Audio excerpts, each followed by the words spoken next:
দেখেন গাইস, পাগলে কি না করে। রাত 10টা বাজে মনে হয়েছে মিট বক্স খাবো। জামাইকে ফোন দিলাম, মিট বক্স খেতে ইচ্ছা করছে। জামাই বলে চলে আসো।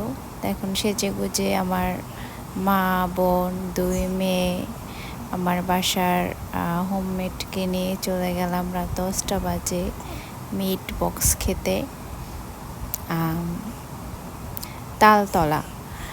যারা অবশ্যই ঢাকায় আছেন তারা চিনবেন। তো চলে গেলাম। আর একটা কথা বলে রাখি, আমার ছোট মেয়ের বয়স কিন্তু 15 দিন মাত্র। কেয়ার করব, জ্ঞানীরা বলেছেন যখন যেটা মনে চায় সেটা সাথে সাথে করে ফেলবা, তা না হলে আফসোস থেকে যাবে। তো আমার যেন সে আফসোসটা না থাকে, এই জন্য চলে গেলাম এত রাত্রে মেয়েকে নিয়ে। তো হ্যালো গাইস, আসসালামু আলাইকুম, কেমন আছেন সবাই? তো ভালো আছেন অবশ্যই। আমিও ভালো আছি। তো দেখেন আমার বোন আর আমার বাসার হোমমেড ওরা খাচ্ছে।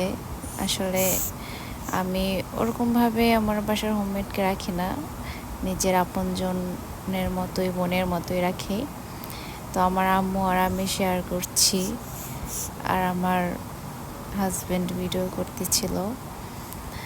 কেয়ার করবে, কিছু করার নাই। আমি এক ক্যাসেট নিয়ে বসে আছি, আর আমার হাজব্যান্ডের কাছে আর এক ক্যাসেট।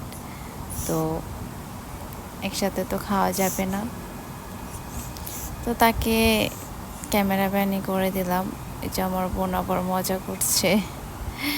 এই যে আমার বড় মেয়ে, আমার হাজব্যান্ড। তো কিছু করার নেই, আমার হাজব্যান্ড দেখতেছিল আর আমরা খাচ্ছিলাম। একসাথে তো খাওয়া যাবে না।